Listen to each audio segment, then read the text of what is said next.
3장 6절.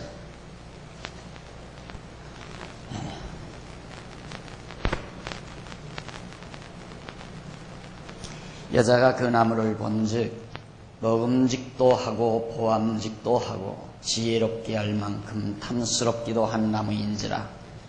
여자가 그 실과를 따먹고 자기와 함께한 남편에게도 주매 그도 먹은지라. 6절 한 절 봉독했습니다. 오늘은 84페이지 중간 84페이지 중간 줄바군데 한 칸 떼서 줄바군데 보시면 에덴 동산의 행위 언약에 있어서 하나님의 선언은 먹지 말라는 선언과 먹는 날에는 죽으리라는 선언, 이 두 가지 내용으로 요약이 됩니다. 지금 우리는 율법은 죄인 되게 하여 죽게 하는 기능을 가지고 있는 것이다. 율법이란 뭐냐? 율법은 우리를 죄인 되게 해서 죽게 하는 것이 율법이다. 그 분야에 대해서 우리가 지금 정리하는 중인데 그 중에 지금 84페이지 바로 오늘 지금 읽는 그 대목부터 지금 시작을 합니다. 우린 아주 유명한 내용이죠. 에덴 동산의 행위 언약, 신학에서는 보통 행위 언약이라고 해요. 그러니까 너 선악을 알게 하는 과일을 먹지 말라 하는 것과 그걸 만약에 먹으면 죽는다고 하는 선언, 이 두 가지 내용으로 요약이 되는데 여기서 전자는 행위 조건인데 전자는 행위의 조건인데 이 조건은 하나님께서 아담을 살리기 위한 조건일 수도 있고 죽이기 위한 조건일 수도 있죠. 그러니까 너 선악을 알게 하는 나무를 먹지 말라. 이 먹지 말라는 이 선언, 이것은 행위 언약의 조건인데 죽이려고 그러시는 건가 살리려고 그러시는 건가, 이 두 가지 중에 하나일 수밖에 없다. 살릴 수도 있고 죽일 수도 있는 그런 두 가지의 조건에서 하나님께서 그러신 건 아니다 이 말이죠. 우리가 일반적으로 볼 때에는 하나님께서 선악을 알게 하는 과일을 먹지 말라 이 말을 한 것은 살리기 위한 조건일 수도 있고 죽이기 위한 조건일 수도 있다. 근데 이 둘 중에 어느 하나만이 틀림이 없는 해답일 것이라는 뜻이죠. 살릴 수도 있고 죽일 수도 있는 조건은 아니다. 하나님께서 죽이려고 그런 조건을 줬을까 살리려고 그 조건을 줬을까 하는 문제죠. 즉 전자일까 후자일까 이에 대한 해답을 구하는 것은 그리 어렵지 않다.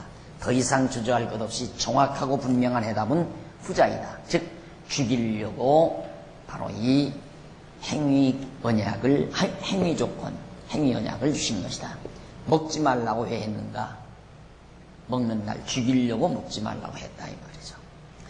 그래서 즉 먹지 말라는 행위 조건은 아담을 죽이기 위한 조건이라는 뜻이다. 이에 대한 증거로 그걸 어떻게 증거될 수 있는가? 증거로 먼저는 아담이 금과를 따 먹고 실상 영적으로 죽은 자가 되었다는 기정사실이다. 이미 아담이 그 선악을 알게 하는 과일을 따먹고 이미 영적으로 죽었다는 기정사실 이 자체가 아하 하나님이 선악을 하는 과일을 따먹지 말라라고 이렇게 말씀하신 것은 아담을 죽이려고 한 것이지 살리기 위한 행위 조건은 아니다 하는 걸 근거될 수 있다 이거죠. 여기서 반론할 수 있죠. 아담이 안 따먹었으면 될 거 아니야. 그게 바로 인본주의라는 거예요. 아담이 안 따먹었으면 안 죽었을 거 아니냐.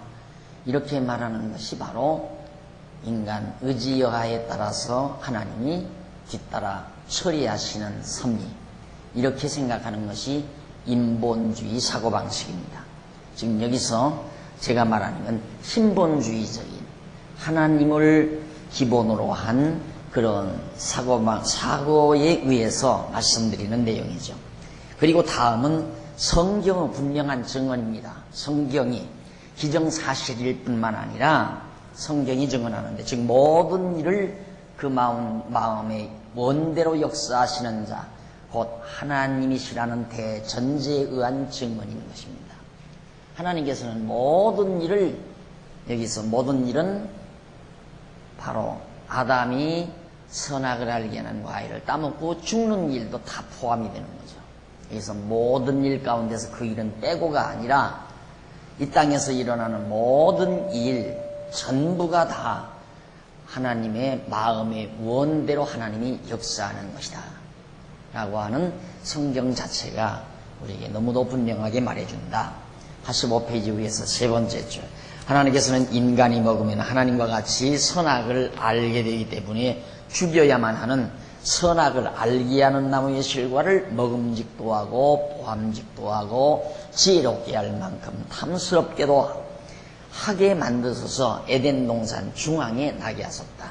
먹고 죽게 하려고, 먹으면 보면 너무 먹고 싶게 만들고 너무 아름답게 보암직하고 먹음직하고 탐스럽게 그렇게 과일을 만들어서 가장 눈에 잘 뜨이는 에덴 동산 중앙에 놓으신 이유가 아담으로 하여금 따먹고 죽게 하시려는 하나님의 섭리였다, 그 말이죠. 그러면 하나님께서 이렇게 하신 것은 왜 그렇게 했는가? 아담으로 하여금 따먹게 하시려는 것이었을까? 하나님께서 이렇게 하시는 것은 아담으로 하여금 따먹게 하시려는 것이었을까? 따먹지 못하게 하시려는 것이었을까? 이 두 가지 내용 중에 하나는 틀림없는 해답이다. 이 문제 역시 더 이상 주저할 필요 없이 해답은 전자로 규정이 된다. 즉 아담으로 하여금 실과를 따먹게 하시려고 그렇게 하신 것이라는 말이죠. 하나님께서 아담으로 선악을 알게 하는 과일을 따먹게 하시려고 보암직하고 먹음직하고 탐스럽게 해서 에덴 동산 중앙에 놔둔 것이다. 그러면서 만일 경우 늘 제가 하는 말이지만 따먹지 못하게 하시려고 했다면 하나님께서 왜 인간이 따먹어서는 안 되는 실과를 먹음직하게 보암직하게 그리고 지혜롭게 할 만큼 탐스럽게 만드셨으며 또 그렇게 만드신 실과나무를 하필이면 왜 동산 중앙에 갖다가 심어놓는가? 사람이 쉽게 접근할 수 있는, 인간이 따먹지 못하게 하시려는 것이었으면 선악을 알게 하는 실과를 험하고 거칠게 그리고 보기에 아름답지 못하게 만드시거나 에덴 동산의 어느 비탈진 한쪽 구석에 사람의 손이 미치기 어려운 지역에 나게 하실 수는 없으셨는가? 그리고 어떻게 하나님의 뜻과 반대되는 일이 하나님께서 창조하신 피조세계에서 일어날 수 있단 말인가?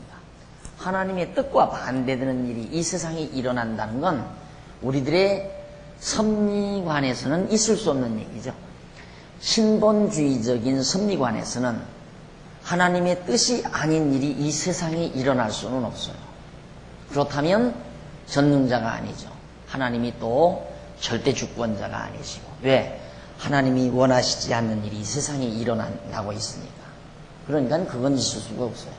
이 세상의 모든 만사는 하나님이 원하시는 뜻대로 이루어지기 때문에 바로 이 지금 여러분들이 정리하고 있는 이 대목이 우리의 사고의 틀을 기본적으로 정착시키는, 여기에서 딱 붙여야 돼요. 이 사고방식으로. 이 땅에는 하나님의 정하신 뜻이 아닌 일이 일어나지는 않는다.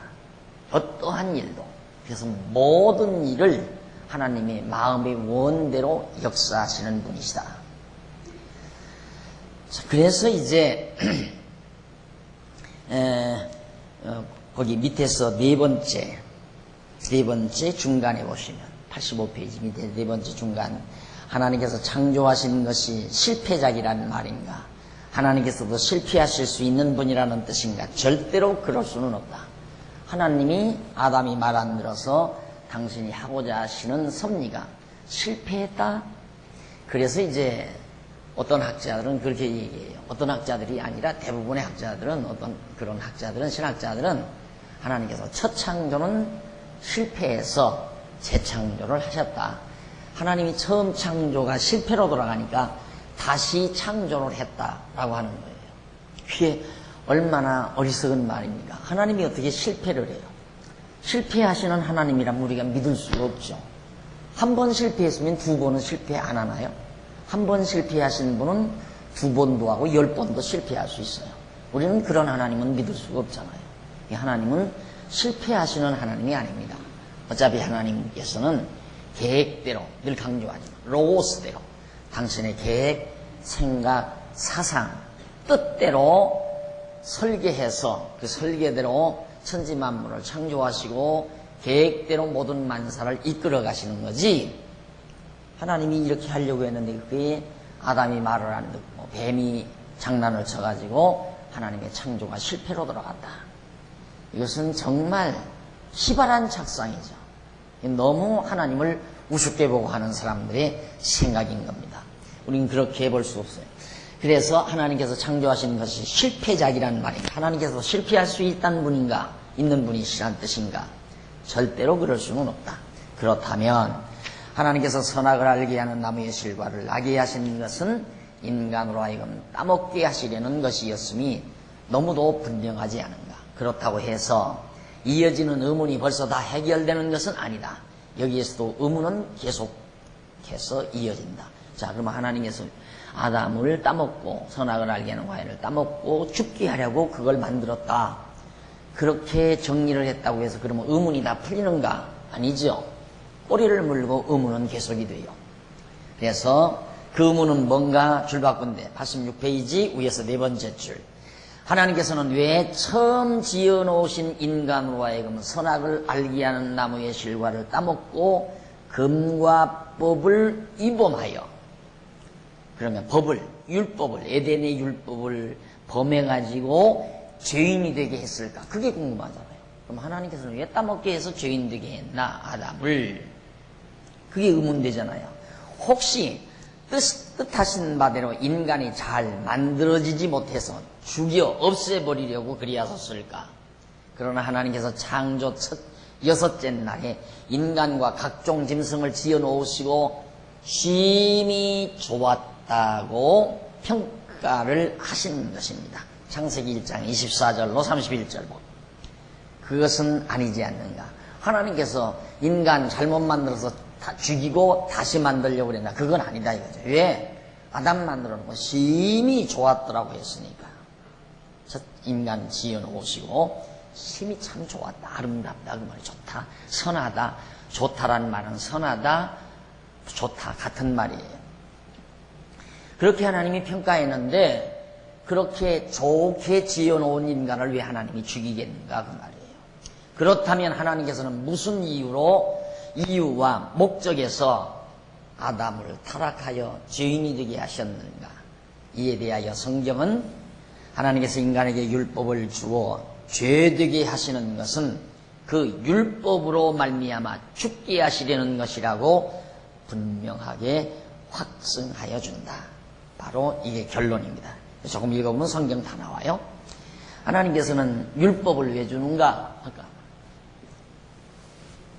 그 앞서 우리 제목 보셨죠? 83페이지 위에서 5번째 줄 한쪽 가로 1번, 한쪽 가로 2번.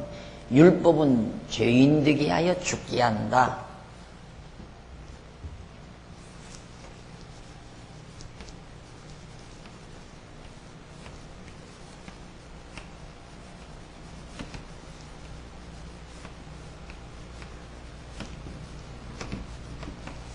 율법은 죄인 되게 하여 죽게 한다. 지금 이게 이제 주제 아니에요?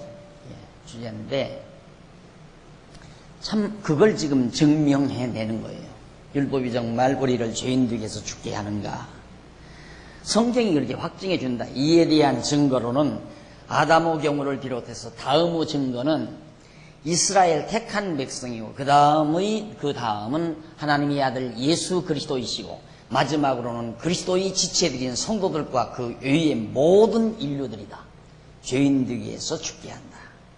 먼저 아담의 경우를 보면 하나님께서 아담에게 금과 법을 주어 죄인 되게 하여 생명체인 아담으로 하여금 살았으나 실상은 영적으로 죽은 자가 되게 하셨다. 하나님께서 법을 주어가지고 에덴 동산에 법 없으면 아담이 죽지를 않죠.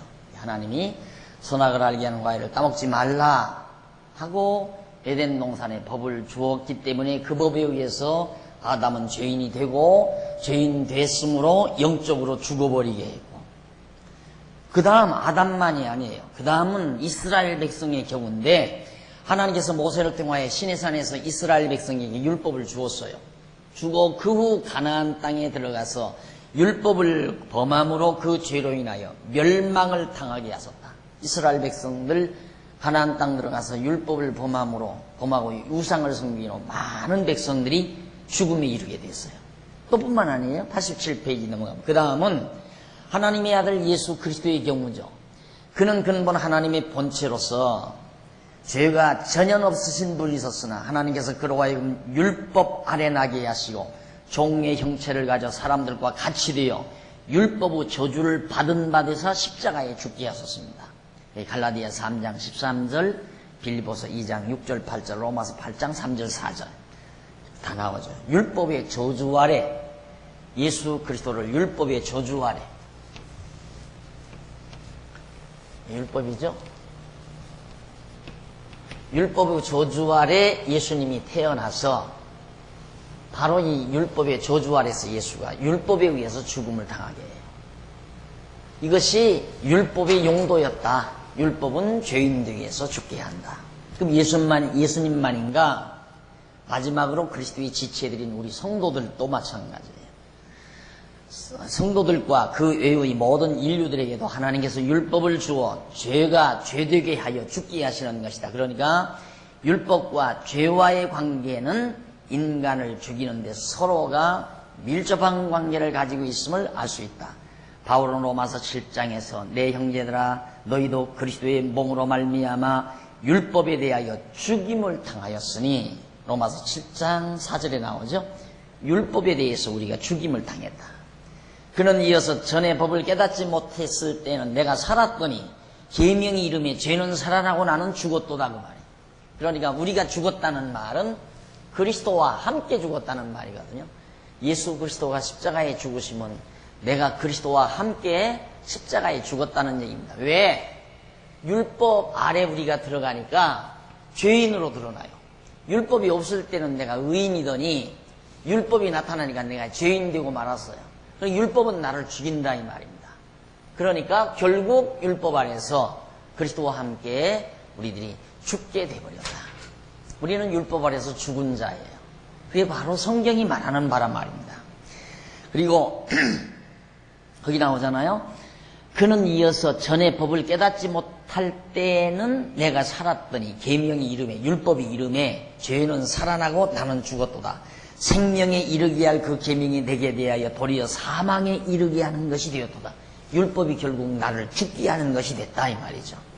죄가 기회를 타서 계명으로 말미암아 나를 속이고 그것으로 나를 죽였는지라 이로 보건대 율법도 거룩하며 계명도 거룩하며 의로우며 선하도다. 왜? 나를 죽이는 것이 선하고 의롭다고 말이에요. 왜? 나는 죽고 역시 그리스도 안에서 다시 살게 하시려고. 나는 죽고 그리스도 안에서 다시 살게 하려고 하는 거기 때문에 율법은 죄인들에게 위해서 죽게 하려는 것이다. 그래서 율법은 도리어 좋은 것이다. 그 말이에요. 선한 것이다. 그 말은 좋은 것이다. 왜? 나를 죽이고 율법 아래서 죽이고 그리스도 안에서 살게 하려는 것이니까 그래서 율법은 선한 것이다. 그런 뜻입니다. 자, 그러면 밑에서 두 번째 줄. 그러면 하나님께서 인간에게 율법을 주어서 죄인 되게 하여 죽게 하시는 섭리의 목적은 뭘까? 자, 정말 그러면 율법 아래서 우리에게 죽게 하려고 그랬다. 그러면 그 목적은 뭔가 도대체? 왜 그러면 율법 아래서 죽게 했는가? 이에 대한 해답 역시 성경은 확실하고 분명하게 밝혀준다. 88페이지 위에서 두 번째 줄. 하나님께서 인간에게 율법을 주셔서 죽게 하시는 섭리의 목적은 택함받은 자와 택함받지 아니한 자의 경우가 서로 다르다. 택함받은 자에게 있어서는 죽게 하시는 섭리의 목적이 따로 있으나 불택자의 경우에는 죽게 하시는 것 자체가 곧 섭리의 목적이다. 그러니까 여기서 선택자와 불택자의 경우가 다르다. 불택자는 그냥 여기서 죽이는 게 목적이에요.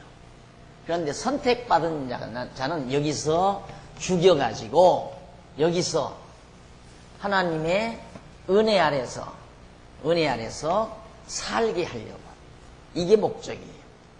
자, 불택자는 죽이는 게 목적이고. 선택받은 백성은 율법 아래 죽게 해서 하나님의 은혜 아래서 살게 하려는 것이 이게 목적이라 이 말이죠. 선택자와 불택자의 경우가 다르다. 율법은 그래서 심판의 기준이에요. 율법이라는 건 심판의 기준이다. 왜? 택자는 죽여서 살리는 역할을 율법이 하고 불택자는 그냥 죄값대로 죽이는 역할을 하고, 그래서 하나는 죽이고 하나는 살리고 하는 기능을 율법이 하는 것이다.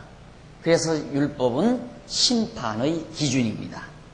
그래서 선한 것이다 이거죠. 우리에게는 이 율법은 참 좋은 거예요. 우리가 율법이 나를 죽이는 거니까, 나를 죽이고 율법 아래서는 살지 못하게 만들고 하나님의 은혜 아래서 살게 해주는 거니까. 그 다음 88페이지 위에서 7째 줄 줄바꾼 데 보시면 바울은 로마서 2장과 3장에서 불의에 대한 하나님의 심판에 대하여 언급하면서 하나님께서 각 사람에게 그 행한 대로 보응하시되 참고 선을 행하여 영광과 존귀와 썩지 아니함을 구하는 자에게는 영생으로 하시고, 오직 당을 지어 진리를 쫓지 아니하고 불의를 쫓는 자에게는 노와 분으로 하시리라.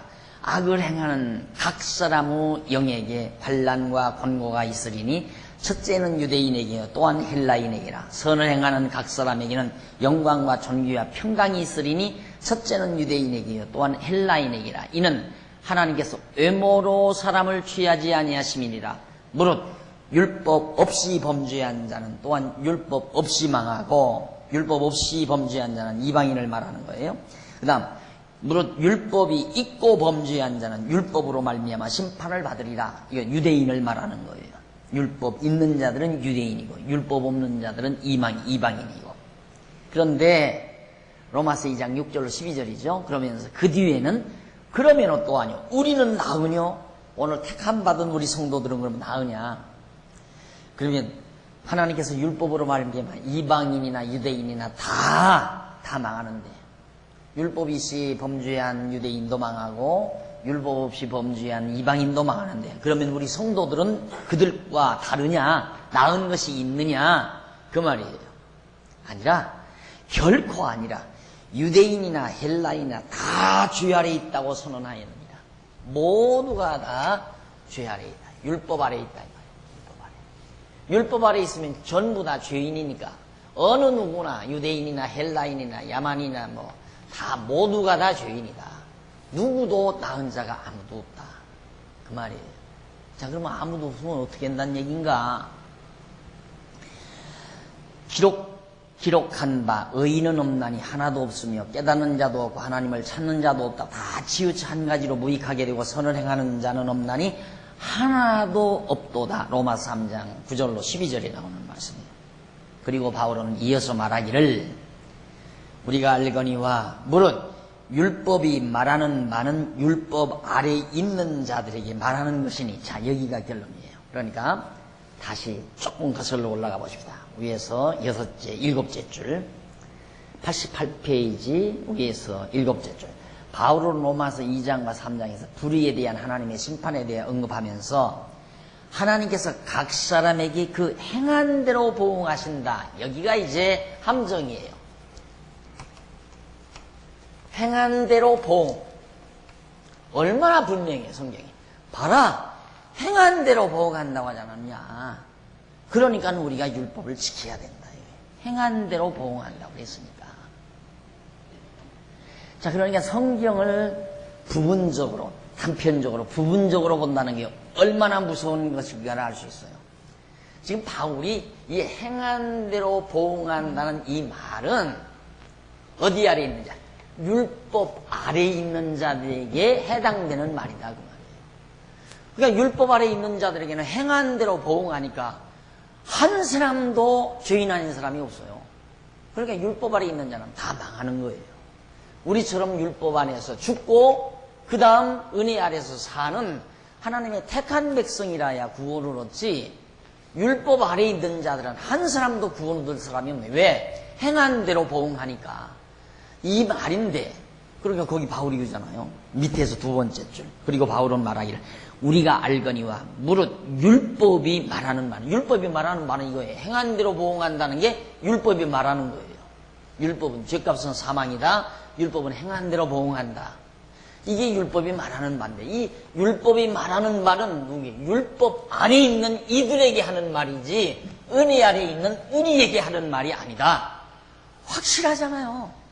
너무너무 분명하고 확실하단 말입니다. 근데 이게 성경을 이제 뒤까지 쭉 읽어보면 이것이 행한 대로 보응한다는 말이 이게 누구에게 하는 말인가 대상이 누군가가 바로 나오는데 어디 설교하는 분들이 어디 그래요? 요 부분만 바울이 말하는 대로 하나님께서 각 사람에게 행한 대로 보응하시되 참고 선을 행하여 영광과 존귀와 썩지 아니함을 구하는 자에게는 영생으로 하시고 오직 당을 지어 진리를 쫓지 아니하고 불의를 쫓는 자에게는 노와 분으로 하시리라.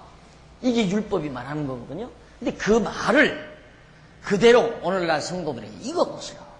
우리가 선을 행해야 하나님께서 우리를 구원해 주지 악을 행하는 자를 하나님이 어떻게 구원해 주느냐. 이렇게 말하니까 성경을 제대로 모르는 모든 성도들은 맞다. 성경에 있는 얘기다. 정말 행한 대로 보응하신다고 그랬구나. 그래서 벌벌 떠는 거예요.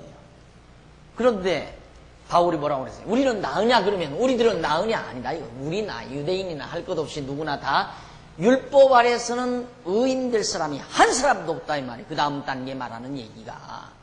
그러니까 율법으로는 살 사람이 없어요. 율법 아래서는 다 죽지. 그래서 마지막 부분이 바로 그 말이에요. 우리가 알거니와 무릇 율법이 말하는 말은 율법 아래에 있는 자들에게 말하는 것이니 이는 모든 입을 막고 왜 율법 아래에 있는 자들에게 그렇게 말하는가?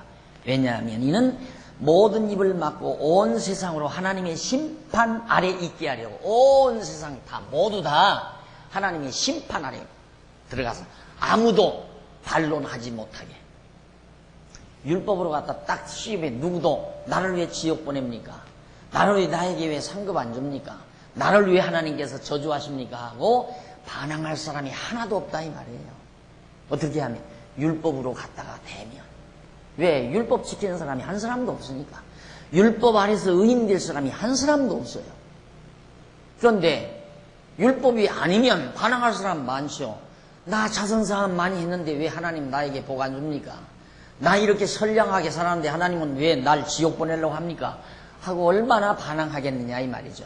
그러니까 그런 반항을 아무도 하지 못하게 하려고 입을 다 틀어막으려고 입을 다 틀어막으려고 모든 사람이 심판 아래 있게 하려고 하나님께서 그렇게 했다. 그러므로 율법의 행위로 그의 앞에서 의롭다 하심을 얻을 육체가 없나니 율법으로는 뭐냐? 죄를 깨닫게 하는 것이다. 그게 로마서 3장 19절로 20절에 나오는 말이에요. 그러니까 율법의 행위로는 의롭다함을 얻을 자, 이 율법 안에서는 이 의롭다함을 얻을 자가 아무도 없어요. 한 사람도.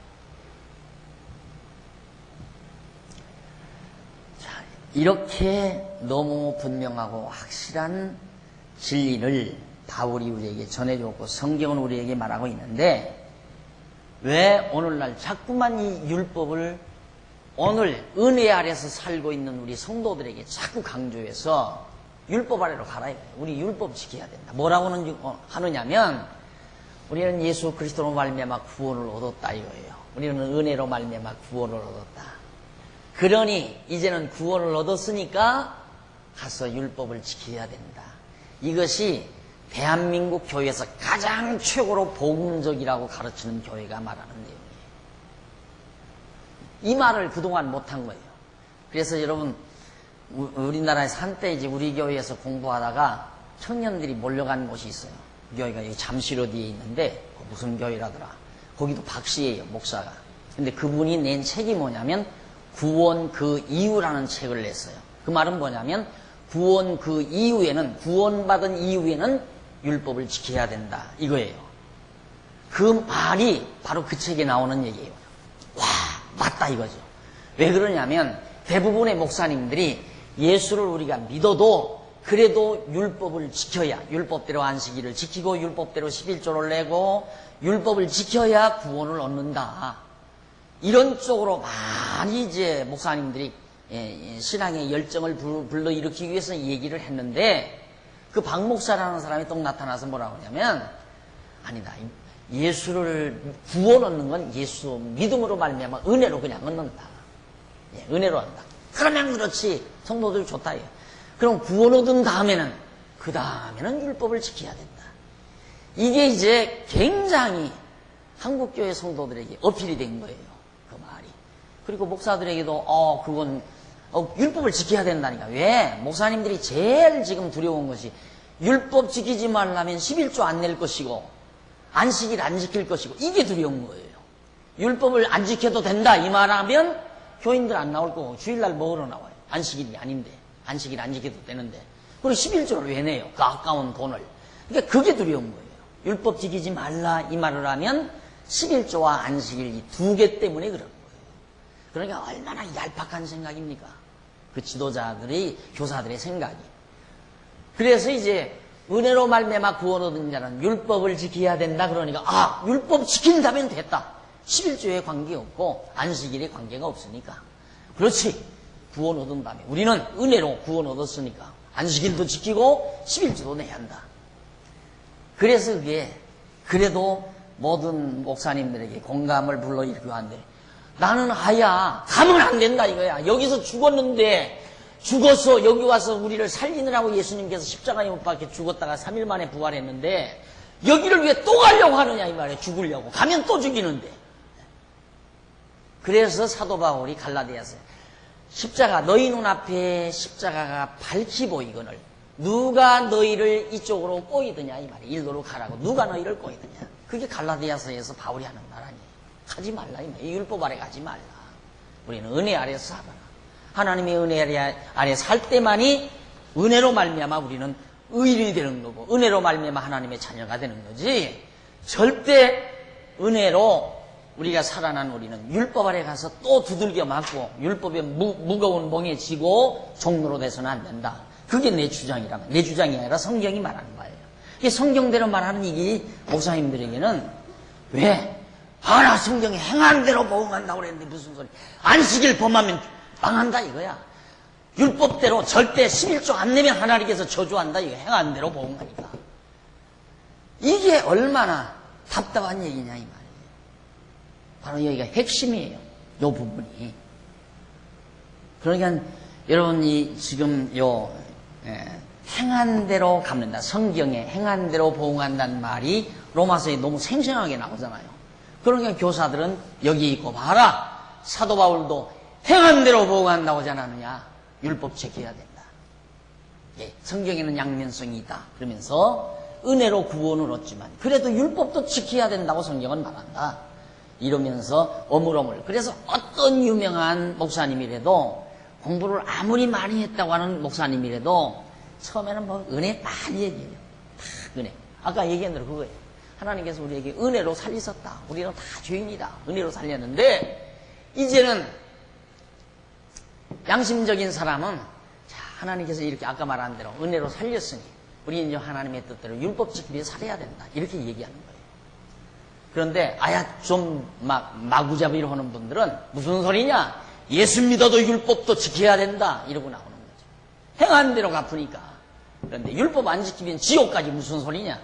이게 이제 소위 이제 고신파, 장로교 고신파에서 나야. 철저히 주일날 짜장면도 안 사 먹잖아요. 짜장면 사 먹으면 안식일 범하는 거니까. 여러분도 눈에 보지 않았어요? 고신파가 아니래도 우리 교단의 총회장 지나신 분, 주일날 그때 뭔 행사인가 때문에 오후 헌신예배인지 뭔지에서 총회장 했던 분을 한번 모시고 예배를 드렸는데, 여전도에 연합회에서 와서 예배를 드릴 때 왔나 했는데 점심 식사를 안 하잖아요. 절대 안 먹어요. 사 먹으면 안 돼요. 사 먹으면 이건 안식일 범하는 죄가 되니까.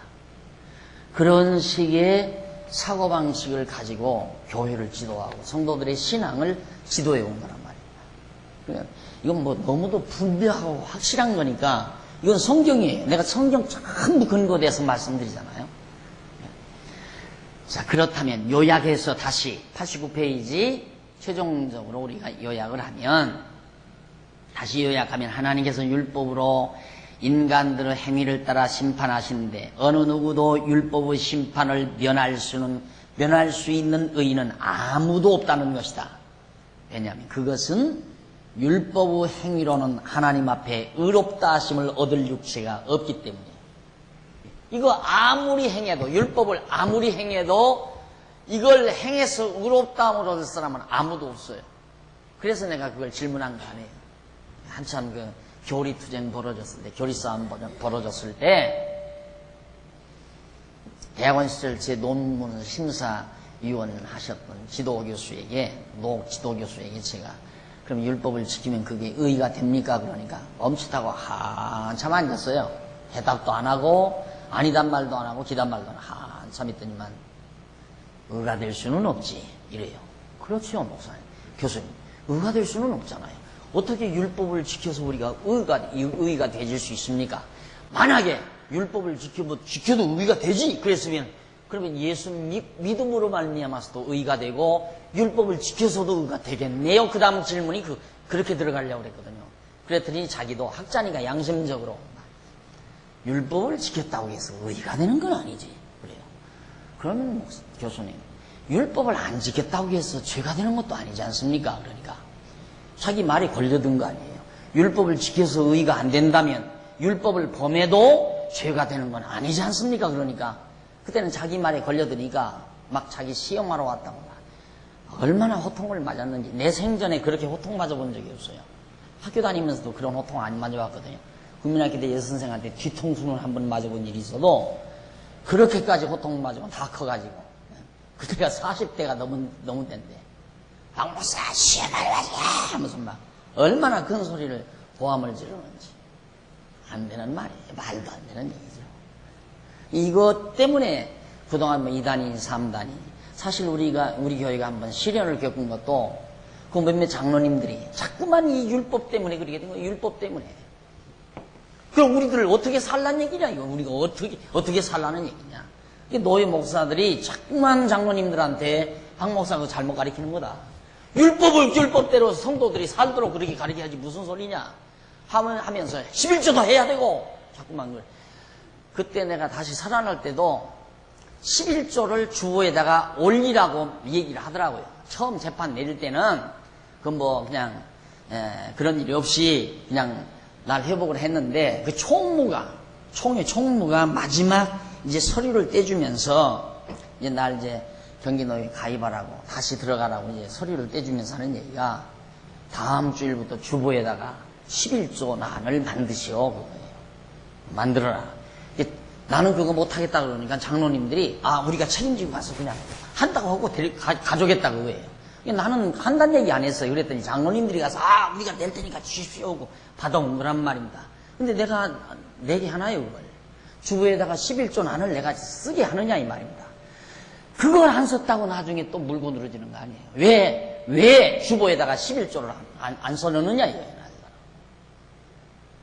그러니까 이 율법 문제가 이거 굉장한 문제예요, 여러분. 한국교회 문제도 그렇고 성도들이 신앙생활에 있어서 자유함이 없는 이유도 이 율법의 번거지 안에다가 교인들을 다 가둬놓기 때문에 은혜의 감동이 없어요. 자유함도 없고 마음의 평안도 자꾸 없어져 버리고. 그러니까 이게 얼마나 애써서 싸워서 얻어놓은 오늘의 현실인가를 여러분들이 명심을 하신다면 정말 잘 우리 자라나는 젊은 세대들에게 이걸 정확하게 전달을 해주어서 다시는 사도 바울이 말하는 대로 뭐 정확하게 한번 찾아 읽어봅시다. 갈라디아서 앞으로 나올지 모르겠어요. 갈라디아서 3장인가요?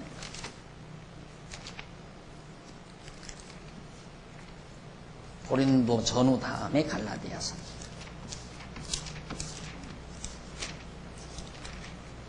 갈라디아 3장 1절 거기 보면 어리석도다 갈라디아 사람들아, 예수 그리스도께서 십자가에 못 박히신 것이 너희 눈앞에 밝히 보이거늘 누가 너희를 꾀더냐? 내가 너희에게 다만 이것을 알려하노니 너희가 성령을 받은 것은 율법의 행위로냐 듣고 믿음으로냐? 너희가 이같이 어리석으냐? 성령으로 시작하였다가 이제는 육체로 마치려느냐? 그 말이에요. 사도 바울이 화가 났어요. 자꾸만 거짓 교사들이 이쪽으로 끌고 가려니까 너희 눈앞에 십자가에 못 박히신, 그리고 예수께서 십자가에 못 박혀 죽으신 십자가가 밝이 눈앞에 보이겠는데 누가 너희를 꼬여서 이쪽으로 가자고 하느냐 이 말이에요. 너희들이 은혜를 받은 것이 듣고 믿음으로냐 율법을 행함으로냐? 율법을 행함으로 성령을 받았느냐, 하나님의 말씀을 듣고 믿음으로 성령을 받았느냐? 바울이 막 그렇게 도전하면서 변증을 하잖아요. 아니다 이 말이에요. 절대 아니다. 지금만이 아니라 바울 당시도 이런 거짓 선생들이 있었다니까요.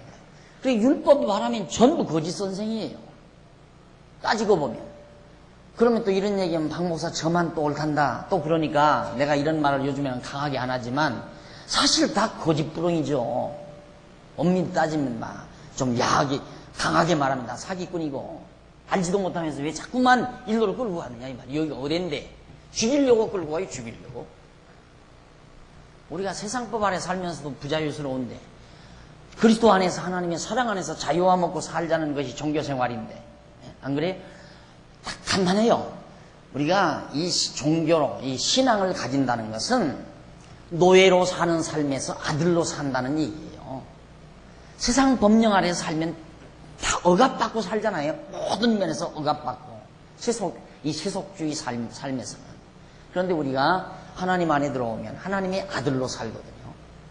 누가 부모가 자식 기르는데 딱 앉혀놓고 뭐 부자 강령 해놓고 요즘 그게 있잖아. 이거 뭐 오륜 상강에서 유교는 그렇죠. 오륜 상강에서 법령 만들어 놓고 이러 하고 부자 여친 이놈아 그랬다.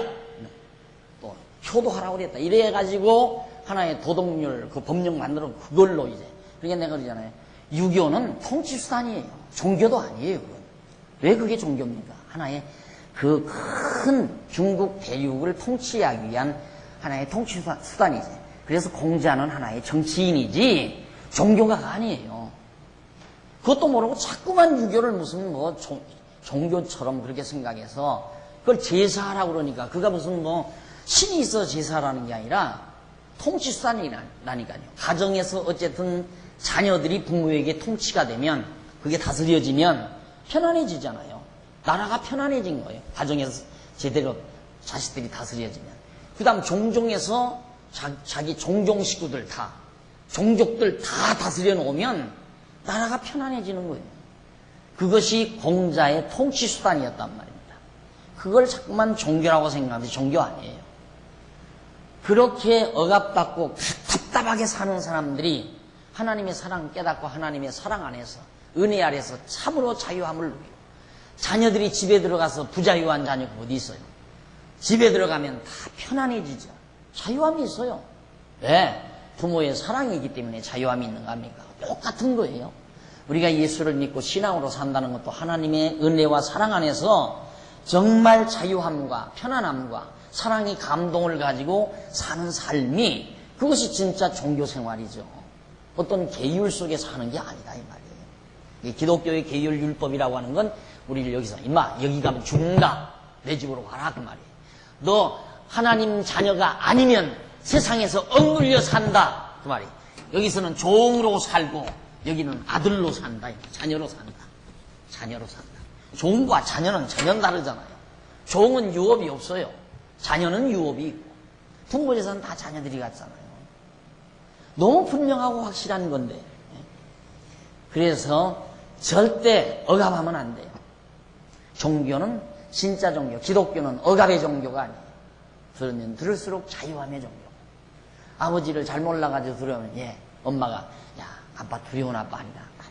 아버지가 너 걱정하고 너 늦게 오면 혹시나 추울까봐 걱정하고 너 따뜻한 옷 사입히라고 아빠가 그러더라. 이렇게 해서 자녀들이 아버지의 사랑을 깨닫게 되면 아버지의 근엄한 겉모습만 보고 두려워함도 사라져 버리잖아요. 그래야지 그걸 가정에서 자꾸 두려움을 느끼게 되면 아이들이 위축이 되고 벌벌 떨게 되고 자유함도 없어서 자꾸만 자기 개발이 안 되고 편안함이 없고 가정 가기가 싫고 그래서 가출하고 싶고 이게 자녀들 아니에요? 근데 기독교는 그게 아니에요. 자꾸 하나님 안에서 떠나기 싫은 것이죠. 나갔다도 도로 들어오는 것이에요. 이게 탕자가 돌아오는 그 말이 바로 거기를 말하는 거거든요. 그러니까 기독교는 은혜를 깨닫는 일이에요. 하나님의 은혜를 자꾸만 깨닫게 하는 일. 그래서 이제 율법과 죄, 그 다음에 이제 은혜 아니에요.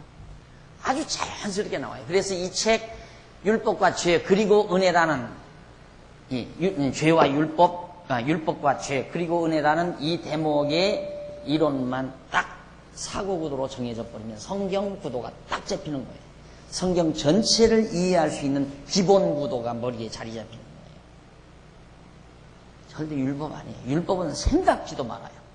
거기는 갈 생각도 말라 이 말이에요. 아야. 그래서 바울은 이 얘기를 비유를 뭐라고 그랬냐면 이건 악북, 아주 폭군 남편. 율법은 폭군 남편. 이건 정말 로맨틱한 남편. 이 은혜 여기는. 그래서 이 폭군 남편에게 맨날 이 폭군 남편은 술 먹고 와서 두들겨 패고 여자를 자기 아내를 두들겨 패고 못살게 굴고 괴롭고 종처럼 부리고 그러다가 여기서 죽어버린 거예요. 이 폭군 남편 바울이 비유 든 거예요. 여기서 죽으니까 예수님이 오셔서 예수님이 죽은 이 여자를 죽은 자를 살려서 자기 안에 삼아버린 거예요. 그런데 이게 바로 이 아내가 로맨틱한 남편이라 이 말이에요. 그런데 이 사랑하는 남편이 자기를 사랑해주고 아껴주는데 이 남편에게 가려고 하겠어요? 그런데 자꾸만 이 남편에 가서 눈짓 한다면 말이나 되느냐 이 말이야. 안 되지. 여기 가지 말라. 여기 가면 또 죽으니까. 여기는 죽여야 생리가 풀리는 남편이 폭군이기 때문에. 그래서 들어가기만 하면 여자 패는 남자 있잖아요. 계속 패고 두들겨 패고. 그런 폭군 남편으로 율법을 비유를 했어요. 사도 바울이 갈라디아서에서. 이게 절대 거기 가지 말라. 자, 그 다음 89페이지 위에서 9째 줄 줄바군데 보시면은 그런데 불택자들은 이 같은 심판을 면할 길은 전혀 없다. 그렇죠. 불택자들은 그냥 거기서 그냥 죽어요. 왜? 예수를 못 만나니까. 예수를 만나야 인도로 가는데 아야 불택자들은 예수 만나게끔 계획되어 있진 않잖아요. 이 안에서 그냥 율법 아래서 정죄받아 죽게 되어 있죠. 그들의 율법의 심판의 결과를 따라 죽이기로 작정하셨기 때문에 유다서 4절, 베드로전서 2장 9절, 로마서 9장 18절 등 여기 보면 틀림없이 그 말씀이 나와요. 율법의 심판의 결과를 따라 죽이기로 작정해 놨어요. 불택자들은. 그러나 택자의 경우에는 불택자의 경우가 전혀 다르다. 하나님께서 택자들을 율법의 저주 아래서 죽게 하시는 것은 율법으로 하여금 하나님의 의를 드러내어 그 의로 하나님 안에서 살게 하려는 것이다. 하나님의 은혜 아래서 살게 하려는 것. 하나님께서 인간에게 율법을 주어 죄가 죄되게 하심은 하나님의 의를 드러내시려는 것이고 인간으로 하여금 죄되게 하셔서 죽게 하시는 것은 하나님의 의로 살게 하시려는 것이다. 여기서는 내 의로 사는 것이 아니라 하나님의 의로 살고 여기서는 내 의가 있어야 사는데 율법 아래서는 내 의가 있을 수가 없어요. 그러니까 여기서는 죽게 돼 있고 우리가 여기 와서 사는 건 내 의로 사는 것이 아니라 하나님의 의로. 그래서 로마서 3장에 보면 이제 로마서 3장 21절에 하나님의 의가 나타났다. 하나님의 의. 이게 바로 예수 그리스도가 나타났다. 우리는 이 예수 그리스도를 통해서 결국 의인으로 사는 것이다.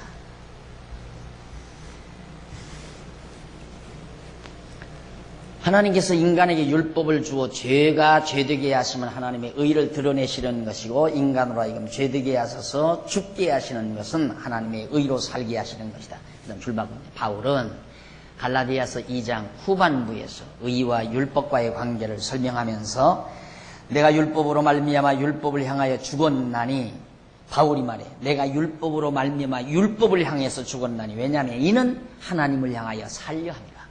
내가 율법을 향해서 죽는 이유는 하나님을 향해서, 하나님의 은혜 아래서 살려고 율법을 향해서 내가 죽었다. 바울이 그 말이에요. 바울이 원래 율법 아래 있었던 사람 아니에요. 율법주의자였어요. 율법의 선생이었고 바리새인.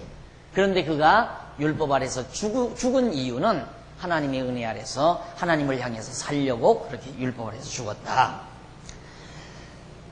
그러면서 3장 후반 율법이 살려 함이라 갈라디아서 2장 19절에 말했고, 3장 후반부에서는 약속과 율법과의 관계를 설명하면서 율법이 하나님의 약속을 거스리느냐? 결코 그럴 수 없느니라.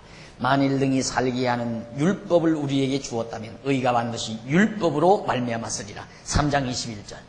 살게 하는 율법, 이 율법이, 모세에게 주어진 이 율법이 우리를 살게 하는 율법을 주었다면 우리가 의가 되는 것도 율법으로 말미암아 의가 됐을 것이다. 그 말은 뭐냐면 하나님께서 죽게 하는 율법을 준 거다 그 말이에요. 살게 하는 율법을 준 게 아니다. 모세에게 준 것은 죽게 하는 율법이다 그 말이에요. 율법은 죄인 되게 하여 죽게 한다. 틀림없죠?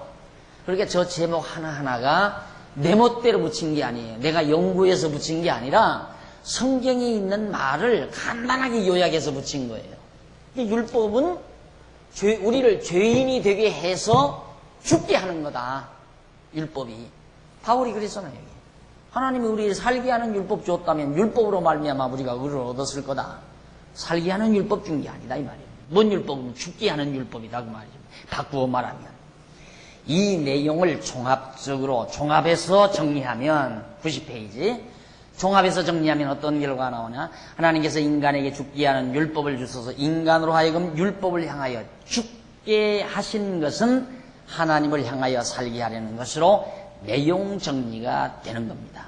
그래서 바울은 로마서 3장 후반부에서 율법으로 드러내신 하나님의 의를 인간에게 실현시키는 방법을 설명하면서 이 예수를 하나님이 그의 피로 인하여 믿음으로 말미암는 화목제물로 세우셨으니, 왜 예수를 십자가에 못 박혀 화목제물로 죽게 하는가? 그 이유는 하나님께서 길이 참으시는 중에 전에 지은 죄를 관과하심으로 자기의 의로우심을 나타내려 하심이니, 곧 이때에 자기의 의로우심을 나타내사 자기도 의로우시며 또한 예수 믿는 자를 의롭다 하시려고 그랬다. 3장 25절로 26절 말이에요. 예수님께서 왜 율법 아래서 우리를 죄인 되게 했는가? 이유는 하나님 당신 의를 드러내려고 그랬다. 그래서 율법 아래서 우리 죽게 해가지고 당신의 의를 드러내고 우리도 의인이 되게 하시려고 우리를 율법 아래서 죽게 하신 것이다. 정리 다 끝나갑니다. 줄바구인데 중간 90페이지 중간